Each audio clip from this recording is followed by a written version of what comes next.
think my earliest recollection was a friend of mine in grade school. He was a couple years older than I was, and he had the idea for selling cinnamon flavored toothpicks.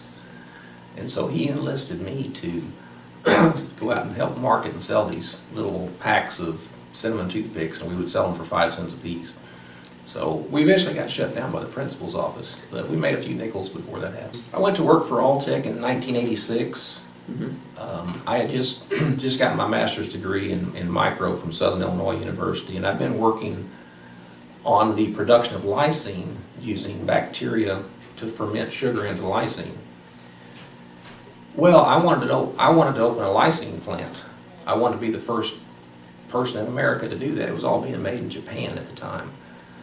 But the Japanese companies announced that they were going to put a $25 million plant in Cape Girardeau, Missouri, which is about 60 miles from where I grew up. So it kind of blew my chances there. So I went to Alltech, and they were getting ready to do their animal feed part of their business, which is where they take all natural additives and add into feeds. So one of the things they were going to make was basically yogurt bacteria, putting that back into animal feeds.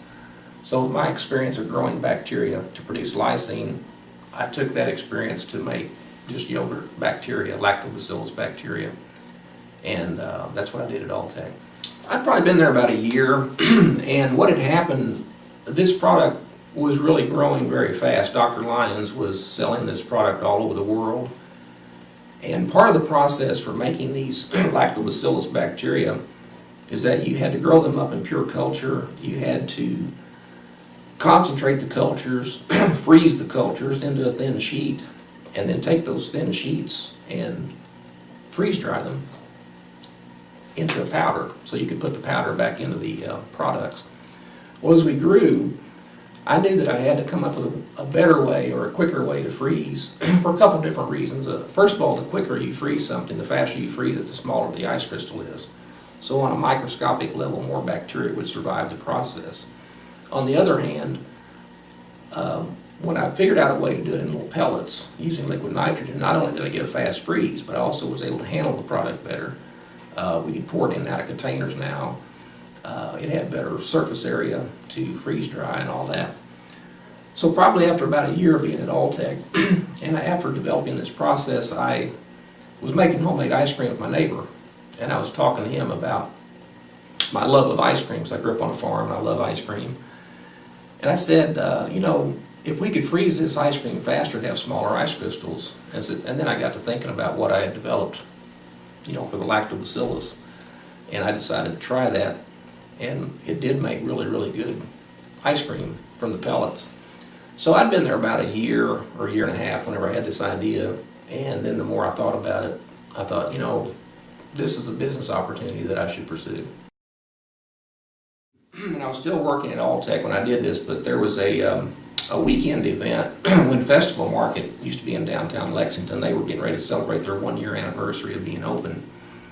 And I had been talking to some people, and they told me about this event coming up, and they said, well, we'd like you to come and sell your product and just try your product out at our market, you know, for this 1-year thing. Well, to do that, I had to go through all the steps of health department approval and all that. Now, at the time, I'd been making the product at my house, and that's not really approved by the health department. So I had to make a trip to the state of Kentucky to the Milk Control Board, and I had to go to the Fayette County Health Department, and I had to really work pretty hard to get these approvals because it was such a new product, and most people didn't know what liquid nitrogen was, and they kind of let me get set up, and I had to make a little piece of equipment to actually make the product on site at Festival Market. So that was kind of a fun thing because I had to go to a machine shop and have a piece of stainless steel made.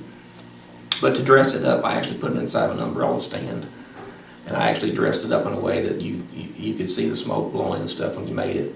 But the problem is that the product was about 200 below zero when you brought it out. So we had to have this elaborate process of how we warmed this product up, which included hair dryers and all kind of things that you wouldn't want to see behind the scenes. But it was kind of fun to pull that off and actually sample people with that product.